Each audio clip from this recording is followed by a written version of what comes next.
श्रीमन्महागणाधिपतये नमः। श्री सरस्वत्यै नमः। श्री गुरुभ्यो नमः। ओम नमो भगवते वासुदेवाय। ओम नमो भगवते वासुदेवाय। ओम नमो भगवते वासुदेवाय।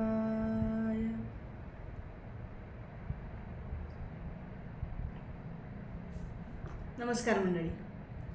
श्रीमद भगवद्गीता चिंतनमाला या उपक्रमामध्ये तुम्हा सगळ्यांचं पुन्हा एकदा स्वागत आहे. या उपक्रमामध्ये आपण भगवद्गीतेच्या श्लोकांचं क्रमवार अर्थचिंतन मांडत असतो आणि आत्ता आपला दुसरा अध्याय सुरू आहे.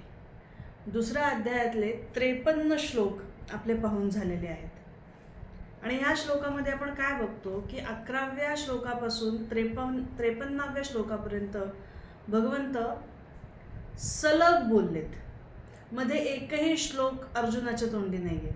11 ते 53 सलग भगवंत बोललेले आहेत यामध्ये आणि खूप मोलाची खूप सुंदर असे सूत्र ह्या 11 ते 53 मध्ये येतात. पुढेही आता स्थितप्रज्ञाची लक्षणं येणार आहेत, त्याच्यातही काही सूत्र आहेतच, पण खूप महत्त्वाची कर्मयोगाबद्दलची सूत्र, स्वधर्माचरणाची सूत्र किंवा आत्म्याबद्दलची आत्म्याची लक्षणं सांगणारी सूत्र, खूप सुंदर सुंदर सूत्र, खूप सुंदर श्लोक ह्या 11 ते 53 ह्या भागामध्ये येतात.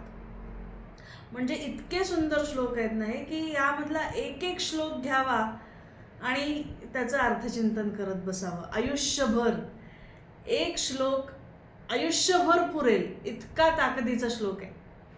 कुठलाही श्लोक बघा तुम्ही ह्या 11 ते 53 मध्ये, जे जातस्य हि ध्रुव मृत्युर्ध्रुव हि जन्म मृतस्य च, हा श्लोक किती अंगाने विचार करता येऊ शकतो. जितका विचार करू तितका हा श्लोक आपल्याला प्रत्येक ठिकाणी त्याचा प्रत्यय येत राहील.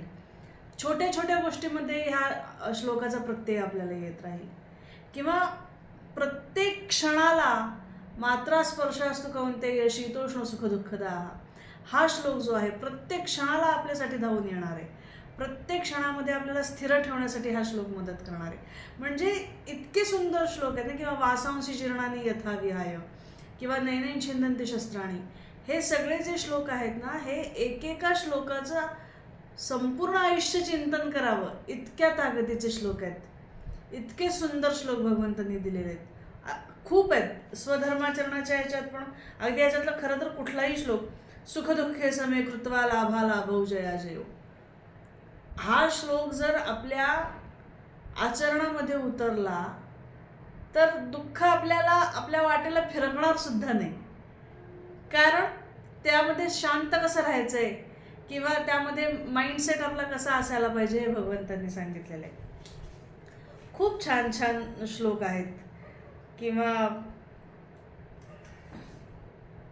नासतो विद्यते भाव, सगळ्यात माझा आवडता श्लोक, नासतो विद्यते भाव ना भाव विद्यते सता, किंवा देहिनोस्मिन्यथा देहे कौमारे यौवने जरा, सतत जे प्रकृतीचं परिवर्तन होते, आपल्या शरीराचं परिवर्तन होते, ते परिवर्तन ॲक्सेप्ट करायला शिकवणारं, परिवर्तनाच्या पलीकडे जाणारं, स्थिरतत्वामध्ये स्वतःला स्थित करण्याचा प्रयत्न करण्यासाठी उद्युक्त करणारं असं तत्त्वज्ञान ह्या सगळ्या श्लोकांमध्ये आपल्याला सापडतं.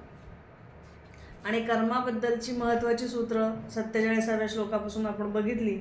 कर्मण्येवाधिकारस्ते मा फलेषु कदाचन, आणि मग पुढे त्याच्या पुढे येणारे अजून 5-6 श्लोक, हे सगळं कर्माबद्दल भगवंतांनी सांगितलं. मागच्या भागामध्ये आपण हा सगळा भाग सविस्तरपणे बघितला की योगस्थ होऊन कर्म कर, असंग होऊन कर्म कर, सिद्ध सिद्ध्योस समो भूत्वा, सिद्धी आणि असिद्धीमध्ये समोर राहून कर्म कर. आणि हे सगळं का कर तर दूरेण ह्यवरं कर्म बुद्धियोगा धनंजय, सकाम कर्म आणि निष्काम कर्म यामध्ये कमालीची तफावत आहे. आणि त्याच्यामध्ये जर तुला समाधान हवं असेल तर ते तुला फक्त निष्काम कर्मातूनच समाधान मिळेल. फक्त निष्काम कर्मातूनच तू शांत राहू शकतोस. सकाम कर्म तुझ्यामध्ये भावनांचा उद्रेक आणू शकतात. सकाम कर्म तुला अतृप्तता देऊ शकतं. सकाम कर्म तुला कामनांच्या मागे धावण्यासाठी प्रवृत्त करू शकतं आणि पर्यायाने तुझं संपूर्ण आयुष्य विचलित होऊ शकतं. तेच निष्काम कर्म असेल तर तुला समाधानाची, शांततेची प्राप्ती होणार आहे असं भगवंतांनी सांगितलं. आणि म्हणून जे बुद्धिमान साधक असतात, जे मनीषी असतात, ते सकाम कर्माचा त्याग करतात आणि निष्काम कर्म करतात. प्रत्येक गोष्ट निष्कामतेने करतात आणि त्या योगे समतेला प्राप्त होतात किंवा त्या योगे समाधानाला प्राप्त होतात, त्या योगे निरामय पदाला प्राप्त होतात. आणि योग कर्मसु कौशलम आपण खूप वेळा ऐकतो. हे योग कर्मसु कौशलम खूप ठिकाणी हे सूत्र आपण वाचतो, ऐकतो, बघतो. तर तेही आपण मागच्या भागामध्ये बघितलं की कर्मातलं कौशल्य म्हणजे योग नाही, तर कर्मातला योग म्हणजे कौशल्य. म्हणजे स्थितप्रज्ञ राहून किंवा समबुद्धीमध्ये स्थित होऊन कर्म करणे, योगस्थ होऊन कर्म करणे हेच कौशल्य आहे, हेच स्किल आहे. आपण हल्ली स्किल डेव्हलपमेंटच्या खूप गोष्टी करतो की वेगवेगळे स्किल डेव्हलप करायचे आहेत आपल्याला. कुठलाही आता मोदी सरकारच्या राज्यात तर आपण बघतोय की सगळीकडे स्किलला खूप जास्त महत्त्व दिलं जाते.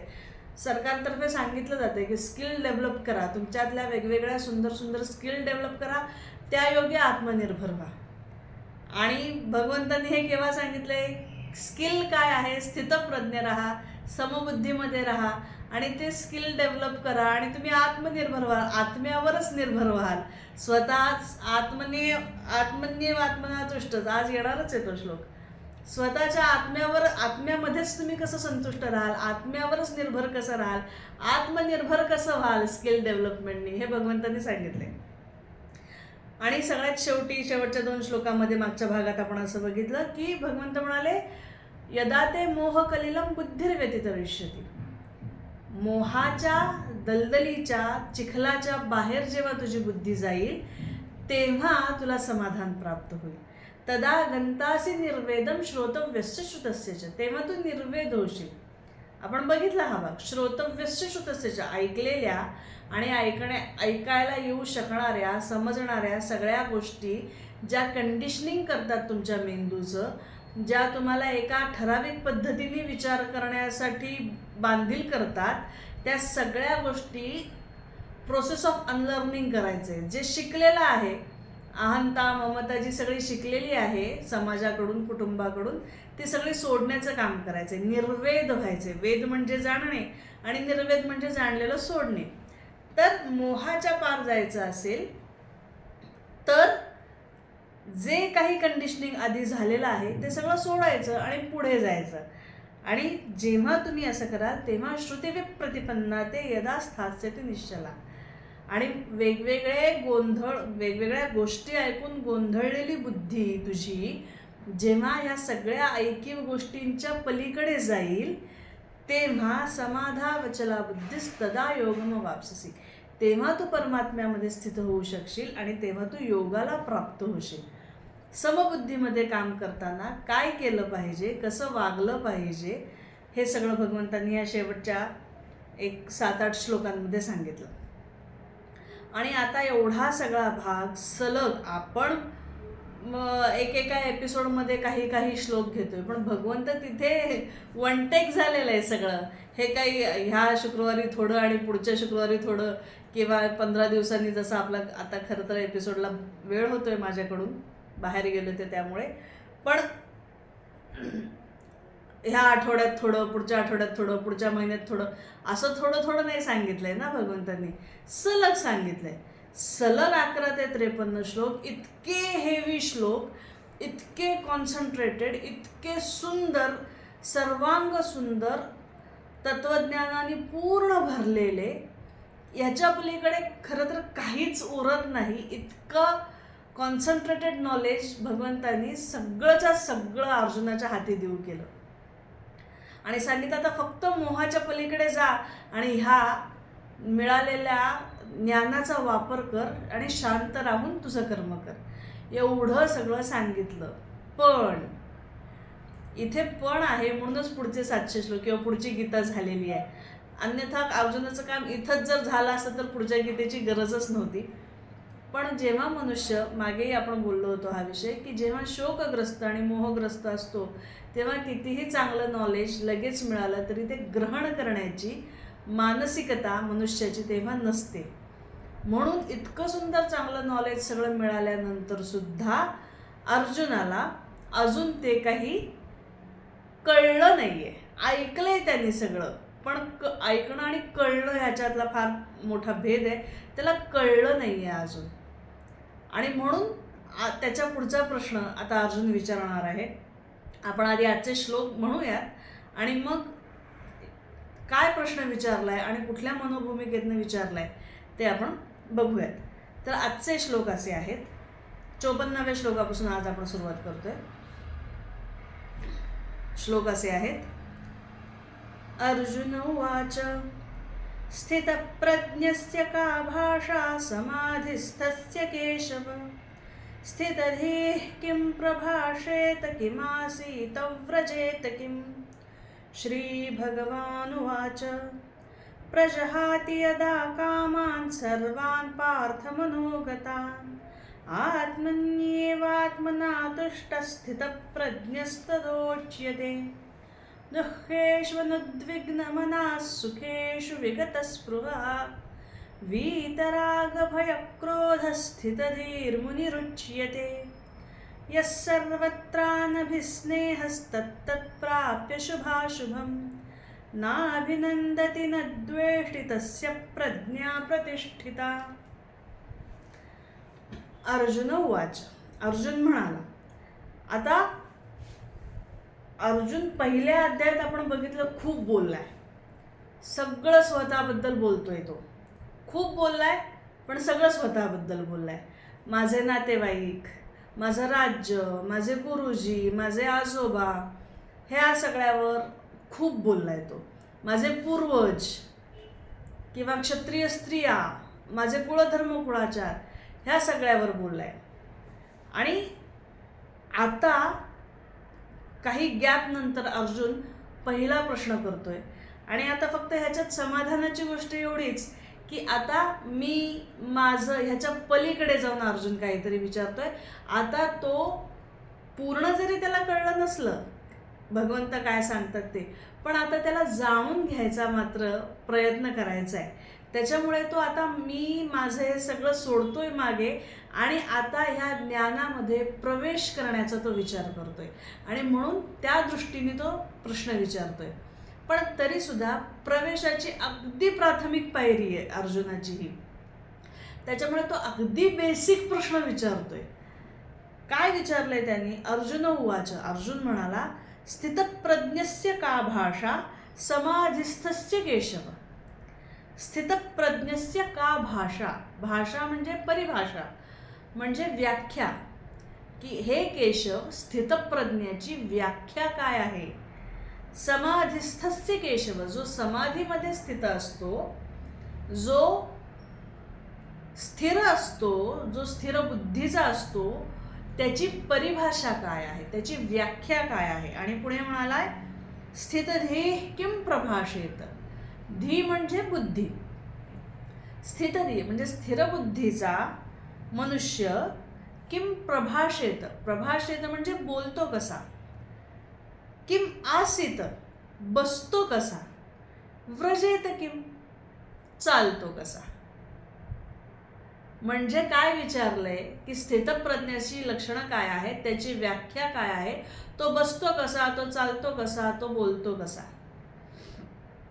म्हणजे इतकं सगळं सांगून बुद्धी ही सूक्ष्म पातळीवरची आहे, अंतरंगामध्ये स्थैर्य आलं पाहिजे, हे इतक्या वेळा भगवंतांनी या श्लोकांमध्ये सांगून अर्जुन विचारतो काय, त्याचं वागणं कसं आहे, बोलणं कसं आहे, चालणं कसं आहे. म्हणजे पुन्हा बाह्य रूपामध्येच त्याला ओळखण्याचा प्रयत्न करतोय.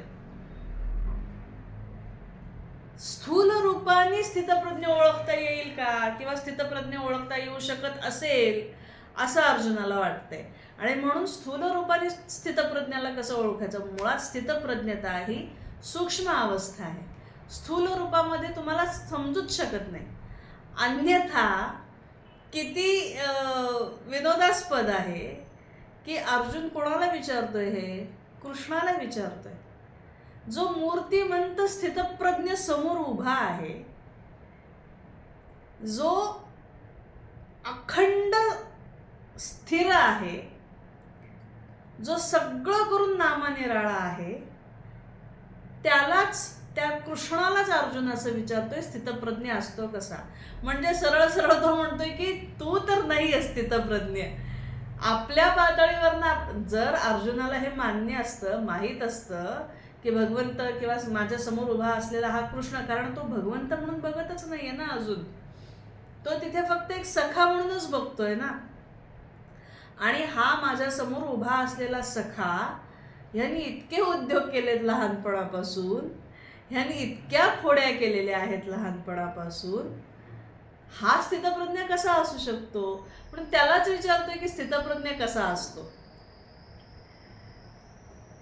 म्हणजे सरळ सरळ की कृष्णा तू स्थितप्रज्ञ नाही आहेस हे इनडायरेक्टली सांगितलंय अर्जुनाने, आपल्या पातळीवरून सांगितलंय.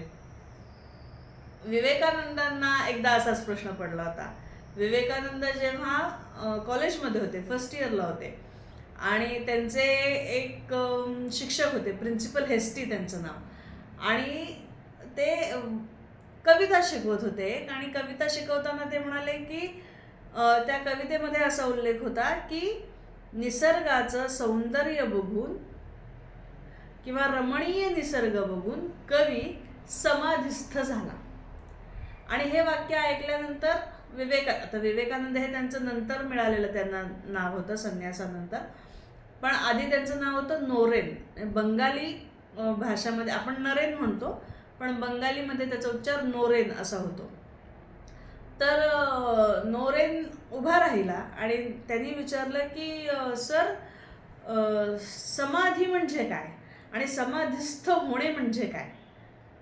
तर प्रिन्सिपल हेस्टी असं म्हणाले की ते मला माहीत नाही, ते मला सांगता येणार नाही, मला त्याचा अनुभवही नाही, पण समाधिस्थ पुरुष कसा असतो हे जर तुला बघायचं असेल तर दक्षिणेश्वरी कालीमातेच्या मंदिराचे जे पुजारी आहेत, रामकृष्ण परमहंस त्यांचं नाव, त्यांना जाऊन तू भेट, म्हणजे समाधिस्थ पुरुष कसा असतो ते तुला दिसेल.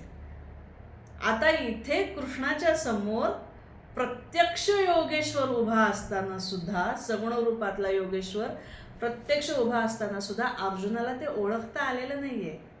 का ओळखता आलेलं नाहीये? कारण चेतनेची पातळी तेवढी उंचावलेली नाहीये. मनुष्यामध्ये भेद काय असतो? सगळ्यांनाच 2 हात, 2 पाय, 2 डोळे, सगळं फिजिकली आपण बघू तर शारीरिकदृष्ट्या उंची, रंग याचा फरक सोडला तर सगळीच माणसं सारखी आहेत. पण त्यातली काही माणसं आपल्याला खूप आदरणीय वाटतात, खूप प्रेमळ वाटतात, खूप प्रगल्भ वाटतात, आणि काही माणसं अगदीच विचारांच्या खालच्या पातळीची वाटतात. हा भेद कशावरून आहे? शरीर या रचनेवरून तर हा भेद नाही आहे. हा भेद आहे चेतनेच्या पातळीवरून भेद आहे. मग चेतनेची पातळी जर तुमची उंचावलेली नसेल, तुमच्या जाणीवा जर प्रगल्भ झालेल्या नसतील, तर तुम्ही त्याच पातळीवरचे प्रश्न विचारणार आहात. म्हणून प्रत्यक्ष कृष्ण जरी समोर असला ना, म्हणजे आपण म्हणतो बघा की बऱ्याच जणांना असं वाटतं की काय माहीत, कधी मला कृष्णाचं दर्शन होईल का, कधी कृष्ण माझ्या समोर येईल का? आणि कृष्ण माझ्या समोर आला, किंवा कृष्ण म्हणा, राम म्हणा, कुठलंही तुमचं इष्टदैवत म्हणा, तो माझ्या समोर आला तर मला किती आनंद होईल, किंवा अष्टसात्विक भाव माझे जागृत होतील, किंवा मला परमानंदाची प्राप्ती होईल. हे असं काही होणार नाही. जोपर्यंत तुमच्या चेतनेची पातळी उंचावलेली नाही तोपर्यंत हे असं काही होणार नाही. अर्जुनाच्या समोर कृष्ण आहे, पण अर्जुनाला हे अजून काहीही झालेलं नाहीये, कारण त्याच्या विचारांना तेवढी प्रगल्भता अजून आलेली नाहीये. म्हणून तुकोबा एके ठिकाणी असं म्हणतात की देव जरी भेटला ना तुम्हाला प्रत्यक्ष, तरी तुम्हाला मोक्ष मिळणार नाही जोपर्यंत तुम्ही स्वतः तुमचे विचार, तुमची बुद्धी प्रगल्भ करण्यासाठी काम करत नाही तोपर्यंत. हे एका भक्तोत्तमाने सांगितलंय. तुकोबा भक्तोत्तम आहेत, पूर्ण शरणागती तुकोबांना साधलेली आहे. पण ते सुद्धा म्हणतात की तुम्हाला तुमच्या चेतनेची पातळी वाढवावी लागेल. एका अभंगामध्ये तुकोबा असं लिहितात की नाही देवापाशी मोक्षाचे गाठोडे, आणोनी निराळे देईल हाती. देव सुद्धा तुम्हाला आयता मोक्ष देणार नाहीये. त्यासाठी तुम्हाला तुमच्या विचारांची प्रगल्भता वाढवावी लागेल. आणि ही प्रगल्भता अजून अर्जुनाकडे नाहीये. म्हणून एवढं सगळं कॉन्सन्ट्रेटेड नॉलेज ऐकल्यानंतर सुद्धा अर्जुन विचारतोय की स्थितप्रज्ञ बोलतो कसा, चालतो कसा, बसतो कसा. इथेच त्याच्या चेतनेच्या पातळीचा आपल्याला अंदाज येतो. पुढे पुढे पुढे जसा जसा तो अजून ज्ञान ग्रहण करत जाणार आहे, तशी तशी त्याची पातळी वाढत जाणार आहे. पण मला सांगायचं आहे की ह्या पातळीवरून सुरुवात केल्यानंतर सुद्धा शेवटी त्याचं कोटकल्याणच झालेलं आहे. कारण त्यांनी आपली पातळी वाढवण्याचा निर्णय घेतला आणि कृष्णासमोर टिकून राहिला, निघून गेला नाही, पळून गेला नाही कुठे की मला नाही, तुझं ज्ञान तुझ्यापाशी ठेव, मला काही करायचं नाही म्हणून असं निघून गेला नाहीये. तिथे थांबला आणि स्वतःच्या विचारांवर, स्वतःच्या बुद्धीवर काम केलंय. त्याच्यामुळे आपणही अगदी स्थूल रूपाने जर समाजाकडे, आपल्या या देहाकडे किंवा सगळ्या संसाराकडे, प्रपंचाकडे बघत असू, तरी सुद्धा आपण जर ठरवलं की आपण विचारांची प्रगल्भता आणण्यासाठी काम करणार आहोत, चेतनेची पातळी आपली उंचावण्यासाठी काम करणार आहोत, तर हे तत्वज्ञान एक ना एक दिवस आपलं सुद्धा कल्याण साधून देणार आहे. तेव्हा हरकत नाही, आत्ता आपली स्थूलदृष्टी असेल पण सूक्ष्म करण्याचा प्रयत्न मात्र आपण नक्की करूयात. हा सगळ्यात महत्त्वाचा संदेश अर्जुनाच्या ह्या प्रश्नातनं आलाय. ह्याच पायरीवरनं सगळे सुरुवात करतात, तशीच सुरुवात अर्जुनाने सुद्धा केली आणि आपणही ह्याच पायरीवरनं सुरुवात करूयात आणि अर्जुनासारखं शेवटच्या पायरीपर्यंत पण जाण्याचा नक्की प्रयत्न करूयात. तर विचारलं, स्थितप्रज्ञस्य का भाषा, समाधिस्थस्य केशव, स्थितधी किं प्रभाषेत, किमासीत व्रजेत किम.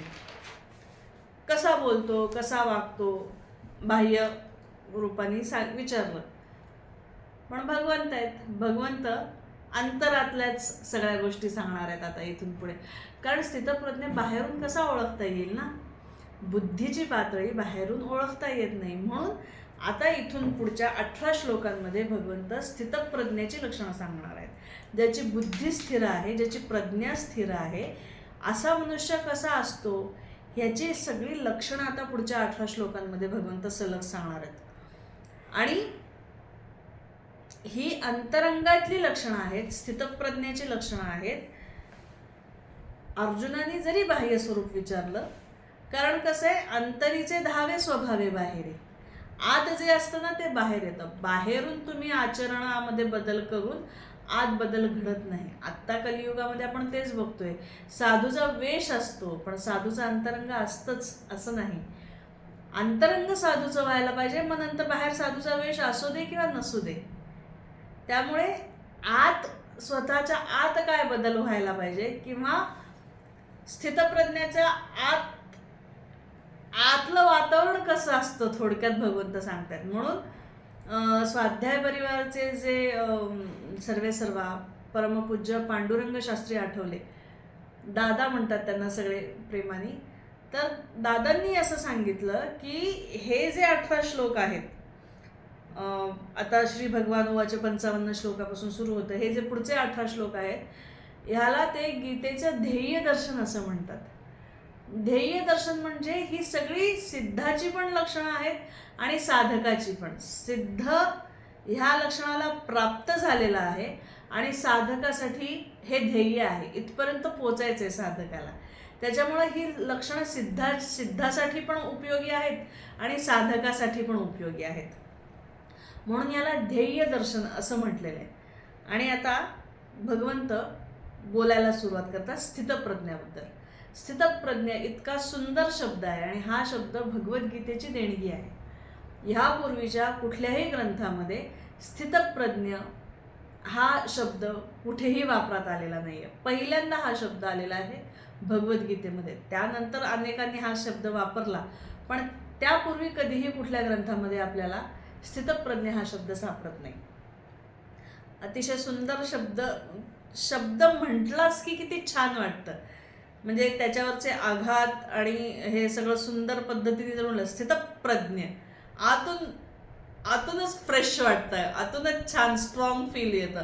अगदी छान मनापासून स्थितप्रज्ञ असं म्हटलं तरी स्ट्रॉंग फील होतं कायमच. हा शब्द अत्यंत लाडका शब्द आहे माझा. तर बघूयात भगवंत काय सांगतात त्याच्याबद्दल. श्री भगवान वाच. भगवंत म्हणाले, प्रजहाती यदा कामान सर्वान पार्थ मनोगतान. प्रजहाती, आता जहाती हा शब्द 50व्या श्लोकामध्ये आलेला आहे आपल्याला. बुद्धियुक्तो जहाती हो उभे सुकृत दुष्कृते. तर जहाती म्हणजे काय, तर त्याग करणे, आणि त्याला प्र हा उपसर्ग लागला. प्रजहाती, प्रकर्षाने त्याग करणे, संपूर्णपणे त्याग करणे. कशाचा? प्रजहाती यदा कामान सर्वान पार्थ मनोगतान. हे पार्थ, कामान सर्वान, सगळ्या कामनांचा, मनोगतान, मनामधल्या तुझ्या सगळ्या कामनांचा जेव्हा एखादा मनुष्य त्याग करतो, यदा, जेव्हा मनामध्ये असलेल्या सगळ्या कामनांचा प्रकर्षाने एखादा मनुष्य त्याग करतो, आत्मन्येवात्मना तुष्ट स्थित प्रज्ञस्तु दोच्यते. आत्मनी एव आत्मना, आणि आत्म्यामध्येच संतुष्ट राहतो, त्याला स्थितप्रज्ञ असं म्हणतात. स्थितप्रज्ञस्य तदा उच्यते म्हणजे म्हणतात. जेव्हा एखादा मनुष्य सगळ्या कामनांचा त्याग करतो आणि आत्म्यामध्ये तुष्ट असतो, तेव्हा त्याला स्थितप्रज्ञ असं म्हणतात. ही झाली स्थितप्रज्ञाची व्याख्या, परिभाषा. आता ह्या परिभाषेमध्ये आपल्याला बघायचंय की काय सांगितलं भगवंतानी, की कामनांचा त्याग कर. पहिला पार्ट काय आहे, तर सगळ्या कामनांचा त्याग करायचा आहे. आता कामनांशिवाय खरं तर कुठलंच कर्म होऊ शकत नाही. कारण जर कामनाच नसतील तर कर्म होणार कसं? कारण कामना कर्माला उद्युक्त करतात. मला इथून तिथे जाऊन पाणी प्यायचं ही सुद्धा कामना आहे ना. त्या कामनेशिवाय माझ्याकडनं कृती कशी घडणार आहे? त्याच्यामुळे कामना खरं तर वाईट नाही आहेत, पण त्या कामनांना जेव्हा आपण स्वतःच्या किंवा आपला स्व चिटकवतो ना, तेव्हा त्या कामनांमध्ये आपण लिप्त होतो आणि मग त्या कामना आपल्याला त्रास देतात. म्हणून तुझ्या मनातल्या स्वतःच्या विचारांच्या किंवा देहबुद्धीच्या अनुषंगाने, थोडक्यात देहबुद्धीच्या अनुषंगाने येणाऱ्या सगळ्या कामनांचा जोपर्यंत तू त्याग करत नाही तोपर्यंत तू स्थितप्रज्ञ होऊ शकणार नाही. थोडक्यात का असं सांगितलंय? कारण खरं तर अर्जुन आता म्हणतोय की मला युद्ध करायचं नाहीये, पण युद्धभूमीमध्ये अर्जुन आलाय कशासाठी? युद्धाच्या कामनेनेच आलेला आहे. तो युद्धाची कामना घेऊन तो युद्धभूमीमध्ये आलेला आहे. कारण सुरुवातीच्या पहिल्या अध्यायामध्ये आपण बघितलंय, कैर्मयासह योद्धव्यमस्मिन् रणसमुद्यमे. बघू दे माझ्याबरोबर लढायला कोण कोण आले, किंवा धार्तराष्ट्रस्य दुर्बुद्धेर्युद्धे प्रियचिकीर्षवा.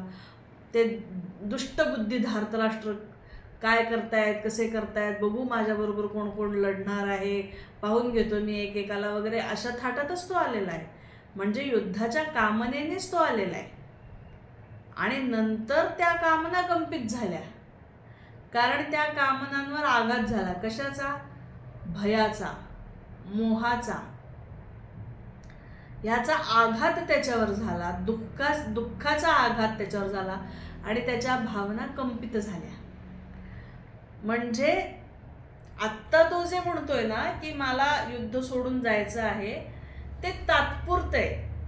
ती कंपन जर सेटल व्हायला वेळ दिला ना काही काळ, तर पुन्हा तो युद्धाच्या कामनेच्या पातळीवरच येऊन उभा राहणार आहे, कारण त्याच्या आत कामनांची जमीन तयार आहे.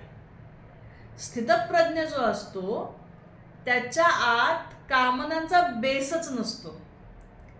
तो काही स्वतःसाठी म्हणा किंवा समाजासाठी म्हणा अमुक एक गोष्ट व्हायलाच पाहिजे ह्या कामनेने तो काही करत नाही. तो फक्त करतो. पण जेव्हा एखादं रिझल्ट ओरिएंटेड काम असतं ना आणि त्या रिझल्टशी त्या परिणामाशी आपण खूप लिप्त असतो ना, तेव्हा त्याला खरं तर कामना म्हणता येतं. जर तुम्ही त्या रिझल्टशी ओरिएंटेड नसाल किंवा त्या येणाऱ्या परिणामांचा तुमच्यावर काही परिणाम होणार नसेल, त्या तुमच्यावर सुखाचा किंवा दुःखाचा आघात करू शकणार नसतील तुमच्या मानसिक पातळीमुळे, तर त्यांना कामना म्हणता येत नाही. पण आत्ता युद्धासाठी आला तेव्हा त्याच्या मनामध्ये कामना होत्या आणि युद्ध करायचं नाही याच्यासाठी सुद्धा त्याच्या मनात कामनाच आहेत. म्हणजे त्याच्या मनामध्ये कामनांची जमीन तयार आहे. आत्ता कंपनं आहेत, पण ती कंपनं जेव्हा सेटल होतील तेव्हा तो पुन्हा कामनांच्या पातळीवर जाणार आहे. आणि म्हणून भगवंत असं म्हणतायत की स्थितप्रज्ञ पुरुष तो असतो ज्याच्या मनामध्ये कामनांची जमीनच तयार नसते. कामनांशिवाय त्याचं कर्म असतं. आणि म्हणून आत्मन्येव आत्मना तुष्ट स्थितप्रज्ञस्तदुच्यते. आणि म्हणून तो स्वतःमध्ये सुखी असतो, कारण बाहेरच्या कुठल्याही निर्णयावर तो अवलंबून नसतो. त्याला सुखी होण्यासाठी बाहेर कुठलंही युद्ध जिंकण्याची आवश्यकता नाही, बाहेर कुठलंही इंद्रिय सुख मिळण्याची आवश्यकता नाही. तो स्वतःमध्येच तुष्ट असतो, संतुष्ट असतो. त्याला स्थितप्रज्ञ असं म्हणतात. आता ही झाली परिभाषा. आणि आता ही परिभाषा अजून हळूहळू पुढच्या श्लोकांमध्ये भगवंत अजून स्पष्ट करत जाणार आहेत आपल्यासाठी. त्याच्यातले छोटे छोटे कंगोरे भगवंत आता पुढच्या श्लोकांद्वारे आपल्याला दाखवणार आहेत. पुढच्या श्लोकामध्ये भगवंत म्हणाले, दुःखेषु अनुद्विग्न मना सुखेषु विगत स्पृहा. दुःखेषु अनुद्विग्न मना, ज्याचं मन उद्विग्न होत नाही. कशामध्ये? दुःखामध्ये. आणि सुखेषु विगत स्पृहा, आणि सुखाची ज्याला इच्छा नाही. स्पृहा म्हणजे इच्छा, आणि विगत स्पृहा म्हणजे त्याची स्पृहा निघून गेली, त्याची इच्छा निघून गेली, तो निस्पृह झालाय. कशा बाबतीत? सुखाच्या बाबतीत. ज्याला दुःख उद्विग्न करू शकत नाही आणि सुखाची ज्याला इच्छा नाही, अशा मनुष्याला स्थितप्रज्ञ म्हणायचं. आता दुःख आपल्याला उद्विग्न करतं किंवा सुखाची आपल्याला इच्छा होते, ह्याचं एक साधं सरळ कारण सांगू का? आपण खूप वरकरणी घडणाऱ्या गोष्टींकडे बघतो, म्हणून आपल्याला सुख किंवा दुःख याची अनुभूती होते. जेव्हा आपण त्या घटनांच्या अगदी जवळ जाऊन बघू ना, तेव्हा आपल्याला त्या घटनांचं तथ्य कळणार आहे. त्या घटनांच्या, त्या क्रियांचा, त्या गोष्टींच्या परिणाम कळणार आहे, किंवा त्या गोष्टी का घडल्यात त्याची कारणं कळणं. परिणामापेक्षा सुद्धा कारणं बऱ्यापैकी कळतात. सगळ्याच वेळेस कारणं कळतात असं नाही, पण बऱ्याचदा जेव्हा आपण गोष्टींना खूप जवळून बघतो ना, तेव्हा त्याची कारणं कळतात. आपण एका अंतरावरून बघतो ना, तेव्हा ती गोष्ट आपल्याला सुखदायक किंवा दुःखदायक वाटू शकते. म्हणजे अगदी कोणाचा मृत्यू झाला, लांबून आपण जेव्हा बघतो तेव्हा वाटतं की अरे वाईट झालं. पहिला रिस्पॉन्स आपला हाच असतो, किंवा पहिली रिॲक्शन आपली हीच असते की वाईट झालं. कोणाचाही मृत्यू झाला की वाईट झालं असं म्हणतो. पण जर आपण त्या गोष्टीच्या जवळ जाऊन बघितलं की कळतं की त्या मनुष्याला किती शारीरिक यातना होत होत्या. त्याच्यातून तो व्यक्ती सुटणं फार आवश्यक होतं, कारण तो रिकवर होणं पॉसिबल नव्हतं. त्याच्यामुळे मृत्यूने त्याला सोडवलंय. त्याच्या घरची परिस्थिती फार चांगली नव्हती. तो जर सुटला नसता तर त्याच्यावर खर्च होत राहिला असता आणि मागे जे लोक राहणार आहेत ना त्यांच्यासाठी आयुष्य पुढचं जगणंही अवघड झालं. याचा अर्थ असा नाही की कोणी मरावं, पण बऱ्याच गोष्टी त्याच्यामध्ये बारीक बारीक बारीक असतात. आपण खूप वर्ण बघतो आणि सुख किंवा दुःख असं लेबल लावतो, पण जेव्हा तुम्ही जितकं बारीक आत जाल ना तेव्हा तुम्हाला त्याच्यातले एक एक एक एक एक एक कंगोरे जेव्हा कळत जातात ना. किंवा अगदी मला आत्ता मैत्रिणीकडे जायचं होतं थोड्या वेळात आणि संध्याकाळी पाहुणे येणार आहेत माझ्याकडे, त्याच्यामुळे मी 2 तास आत्ता फक्त मैत्रिणीकडे जाऊन लगेच येऊन फ्रेश होणार होते, कारण संध्याकाळी पाहुणे येणार आहेत त्यांची तयारी मला करायची होती. इतक्यामध्ये माझ्या कामवालीचा फोन आला की ताई मी आज काही कामाला येत नाही आहे. आता संध्याकाळी पाहुणे येणार आहेत म्हटल्यानंतर मला घरातलं सगळं काम आत्ता नीट करणं गरजेचं आहे. त्याच्यामुळे झाडून पुसून घेणं, भांडी घासणं, कपडे धुणं हे सगळं मला आत्ताच करणं गरजेचं आहे. नंतर मला वेळ नाही आहे. त्यासाठी मला मैत्रिणीकडे जाणं कॅन्सल करावं लागलं. वरकरणी बघितलं आपल्याला वाटतं की अरे यार वाईट आहे, चुकीचं झालं.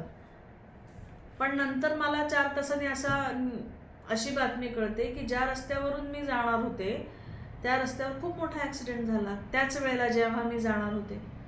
कदाचित माझा तो ॲक्सिडेंट टाळला जावा म्हणून असं घडलं असेल.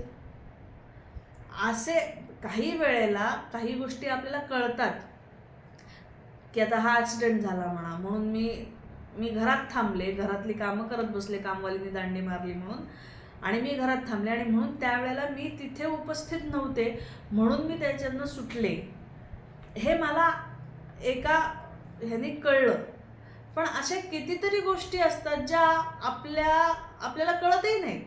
आपल्या मागे अशा कितीतरी गोष्टी होऊन सुद्धा जातात, पण त्या आपल्याला कळत नाही. तिथपर्यंत आपण पोचत नाही, तिथपर्यंत आपण विचारही करत नाही आणि फक्त समोर घडलेल्या घटनेला चांगलं किंवा वाईट म्हणून मोकळे होतो.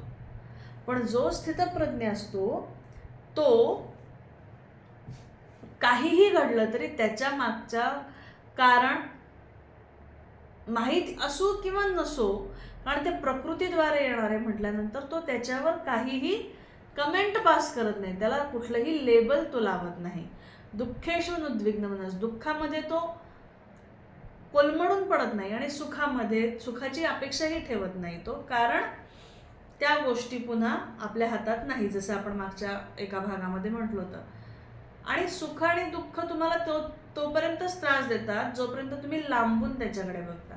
जेव्हा तुम्ही एकदा त्या घटनेला मायक्रोस्कोपिक लेवल खाली बघायला जाताना किंवा अगदी त्याच्या जवळ जाऊन बघायला जाताना तेव्हा ती घटना तुम्हाला त्रास देत नाही.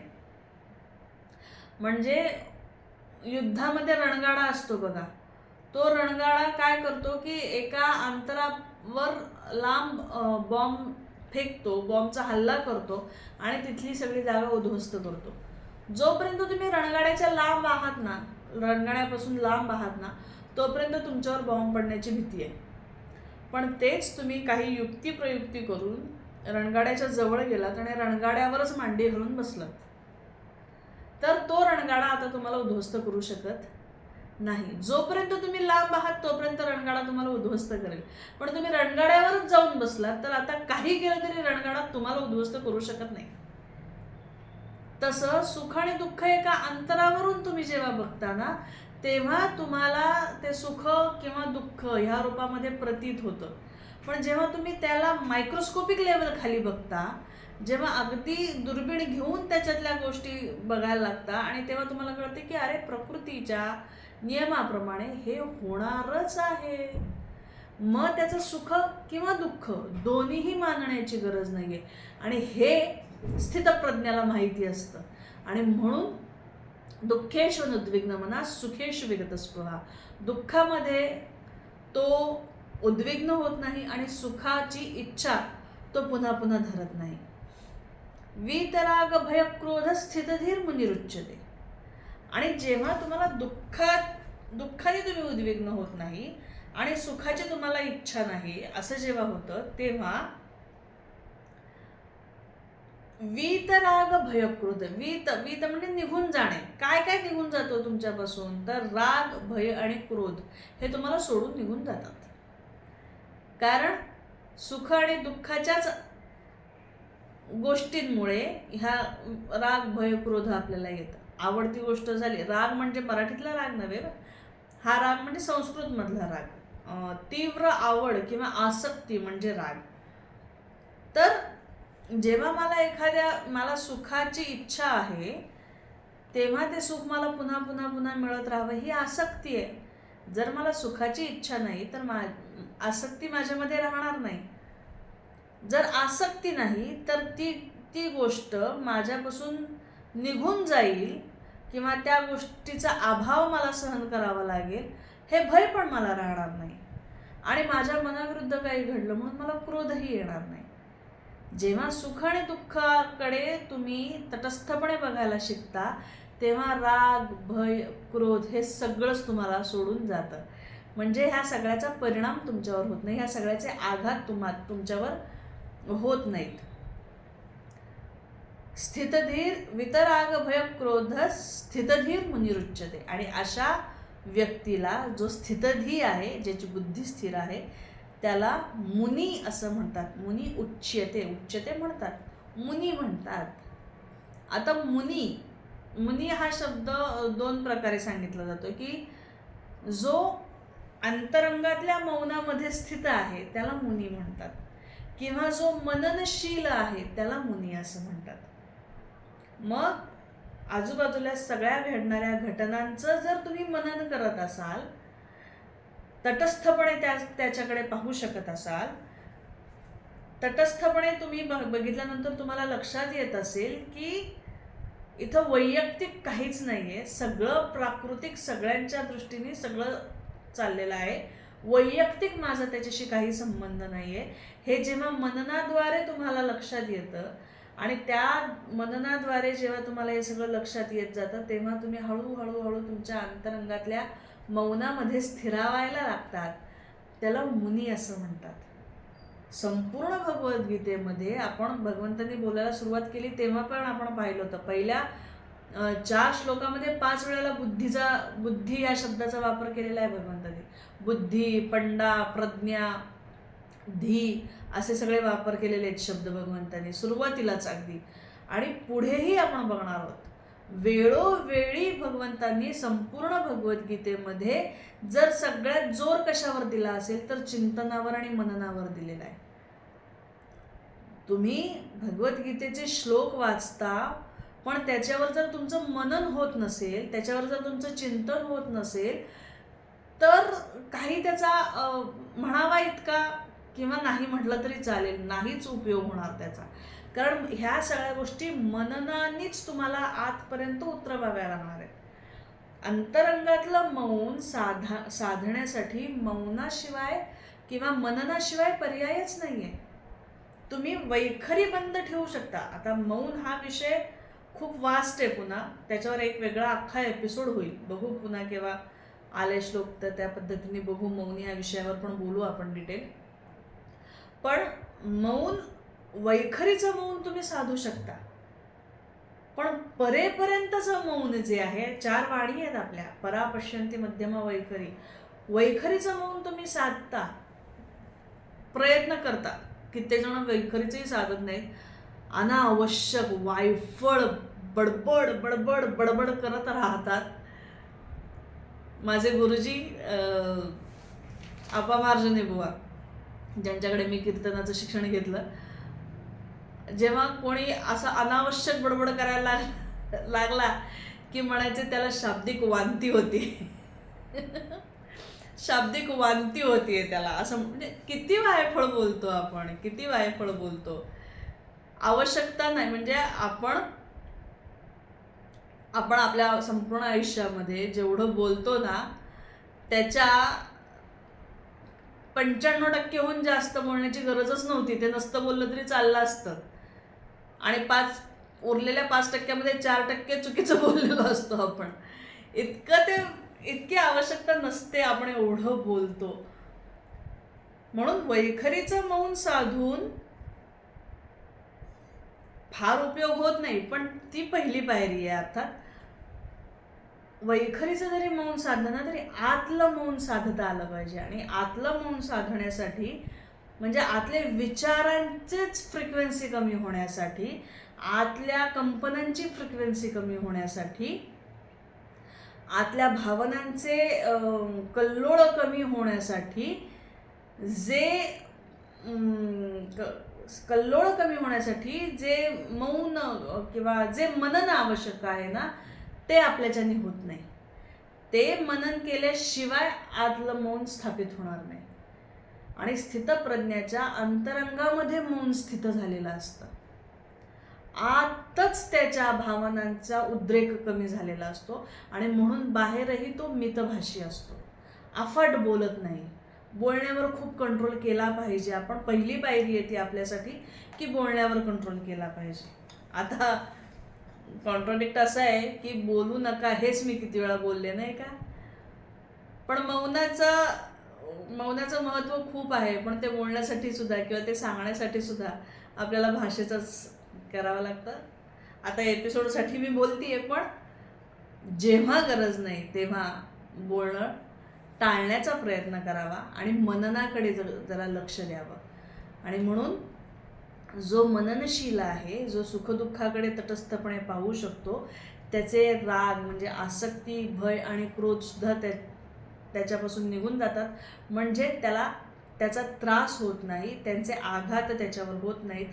अशा मनुष्याला मुनी, स्थितप्रज्ञ मुनी असं म्हणतात, असं भगवंतांनी 56व्या श्लोकामध्ये सांगितलं.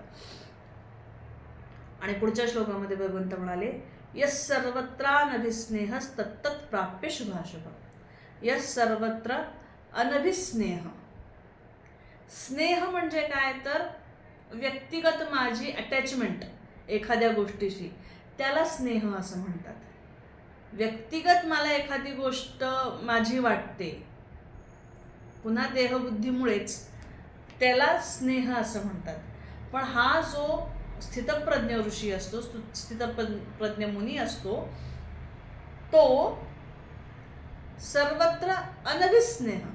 त्याचं कोणावरच प्रेम नसतं. म्हणजे तो वृक्ष असतो का? नाही. त्याचं वैयक्तिक कोणाशी प्रेम नसतं.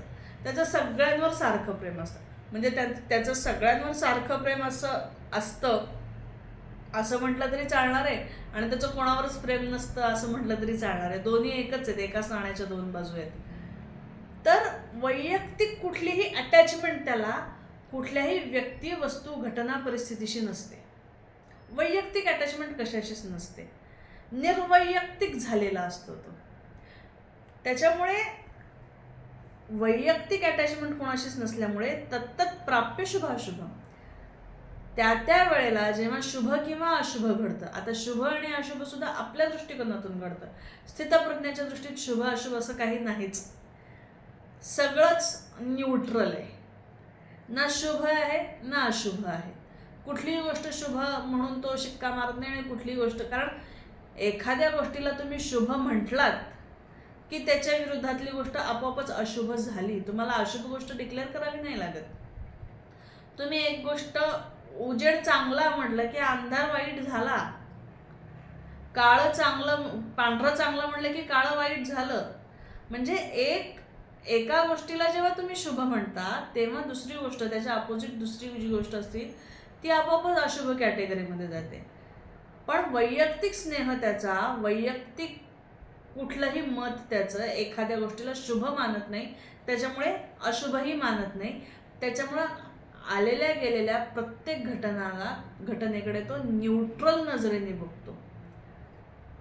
पॉझिटिव्हही नाही, निगेटिव्हही नाही, न्यूट्रल नजरेने तो बघतो. आणि म्हणून नाभिनंदती न द्वेष्टी तस्य प्रज्ञा प्रतिष्ठिता. न अभिनंदित, आपण अभिनंदन करतो बघा. कुठलीही चांगली गोष्ट झाली की आपण अभिनंदन म्हणतो.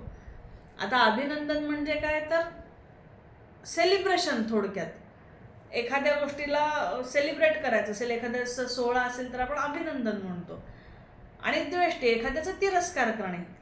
तर शुभ आणि अशुभ असं काहीच याच्या नजरेत नसल्यामुळे अभिनंदन करणे किंवा तिरस्कार करणे ह्या दोन्ही गोष्टी त्याच्याकडे नसतात. आणि म्हणून त्याची प्रज्ञा स्थिरावलेली असते. तस्य प्रज्ञा प्रतिष्ठिता, प्रतिष्ठित झालेली असते, स्थिरावलेली असते त्याची प्रज्ञा. कारण कुठल्याही गोष्टीला तो जजमेंट पास करत नाही. आपल्याला खूप जजमेंट पास करायची सवय असते प्रत्येक छोट्या छोट्या गोष्टीला. तसं तो जजमेंट कुठल्याही गोष्टीला पास करत नाही. कारण त्याचं व्यक्तिगत कशाशीच काहीच संबंध नसतो. सगळंच निर्वैयक्तिक झालेलं असतं. आणि जेव्हा गोष्टी निर्वैयक्तिक असतात ना, जेव्हा व्यक्तिगत फार त्याच्यामध्ये आपण अडकलेलो नसतो ना, तेव्हा त्या गोष्टींचं सौंदर्य जास्त खुलून येतं किंवा तेव्हा त्या गोष्टी आपल्याला जास्त सुख देऊ शकतात. म्हणजे समुद्र बघितला की किती प्रसन्न वाटतं.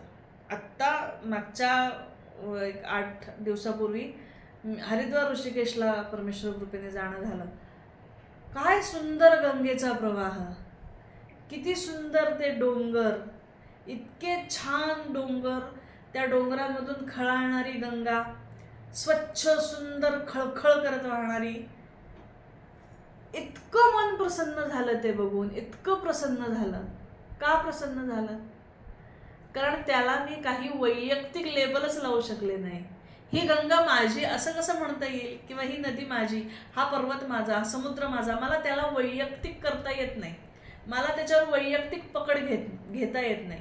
ज्या ज्या गोष्टींवर मला वैयक्तिक पकड घेता येत नाही ना, ती खूप व्यापक होते, असते.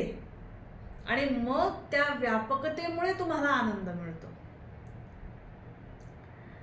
ज्या ज्या गोष्टींना मी माझं म्हणते त्या सीमित झाल्या, त्या संकीर्ण झाल्या, आणि मग त्याच्यातल्या व्यापकतेचा आनंद गेला. समुद्र मला सीमित करता येत नाही. हां, आता खूप पैसेवाले समुद्रावर पर्सनल बीच पण, प्रायव्हेट बीच पण करतात. पण मला असं वाटतं की ज्यांनी प्रायव्हेट बीच केलं किंवा समुद्राचा एखादा हिस्सा घेतला विकत बीचचा तो, आणि तिथे प्रायव्हेट बीच तयार केलं, तरी तो व्यापकतेचा आनंद कमी झाला. कारण आता तो तेवढाच तुम्हाला तुमचा वाटतो आणि बाकीचा तुम्हाला वाटत नाही तुमचा. व्यापकता कमी झाली. त्याच्यामुळे निसर्ग जेव्हा त्याच्या बेस्टवर असतो, नदी, डोंगर, समुद्र, झरे, ज्याला तुम्ही वैयक्तिक लेबल लावू शकत नाही ना, त्या गोष्टी, आकाश, त्या गोष्टी तुम्हाला खूप आनंद देतात.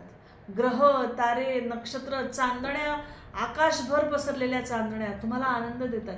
कारण त्याला तुम्ही वैयक्तिक लेबल लावू शकत नाही. स्थितप्रज्ञ मुनी जो असतो ना, तो असं सगळ्यालाच व्यापक असतो. कारण त्यांनी कशाशीच स्वतःचं लेबल लावलेलं नसतं, कुठल्याच गोष्टीला वैयक्तिक असा शिक्का मारलेला नसतो.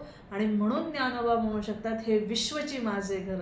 आपण नाही म्हणू शकत, कारण आपल्याला 4 खोल्यांचं घरच आपल्याला वाटतं.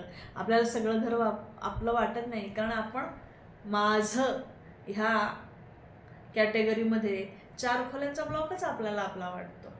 पण ज्ञानोबांना विश्वची माझे घर असं वाटतं. का? कारण वैयक्तिक कुठेही, कुठल्याही व्यक्ती, वस्तू, घटना, परिस्थितीशी वैयक्तिक अटॅचमेंट नाही, पूर्ण तटस्थता. आणि म्हणून काय ओळ आहे बरं ती, कबीरांची एक ओळ आहे, मन लागो मेरो यार फकीरी में. त्या भजनामध्ये मला वाटतं की हाथ में लोटा बगल में सोटा चारों दिशा जागिरी में. म्हणजे माझ्या हातात काहीच नाहीये, एक सोटा आहे आणि एक लोटा आहे, पण चारों दिशा जागिरी में. संपूर्ण जगावर माझी सुकुमत आहे, कारण माझं काहीच नाहीये म्हणून सगळं जग माझं आहे. ही व्यापकता स्थितप्रज्ञ मुनीची असते.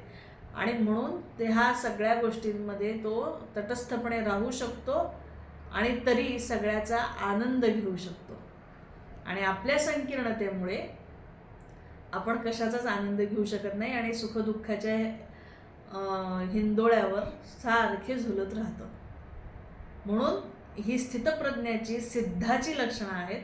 साधकांनी तिथपर्यंत पोचण्याचा प्रयत्न करायचा. आणि म्हणून याला ध्येय दर्शन असं म्हटलेलं आहे. आपलं हे ध्येय आहे, आपल्याला इथपर्यंत जायचं आहे.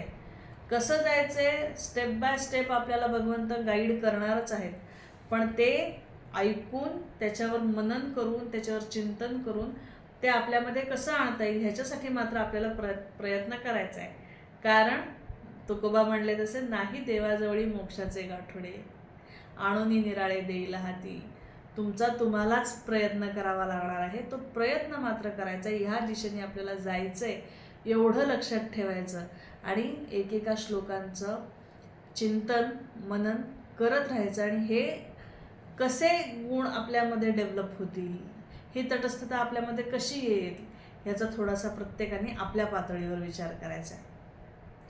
पुढचेही अजून श्लोक आहेत, पुढच्या एपिसोडमध्ये आपण ते कव्हर करूयात. सगळी आता स्थितप्रज्ञाचीच लक्षणं येणार आहेत. खूप सुंदर श्लोक आहेत. पुढचे श्लोक आपण पुढच्या भागामध्ये घेऊयात. आज आता आपण इथेच थांबूयात. कृष्णार्पणमस्तु.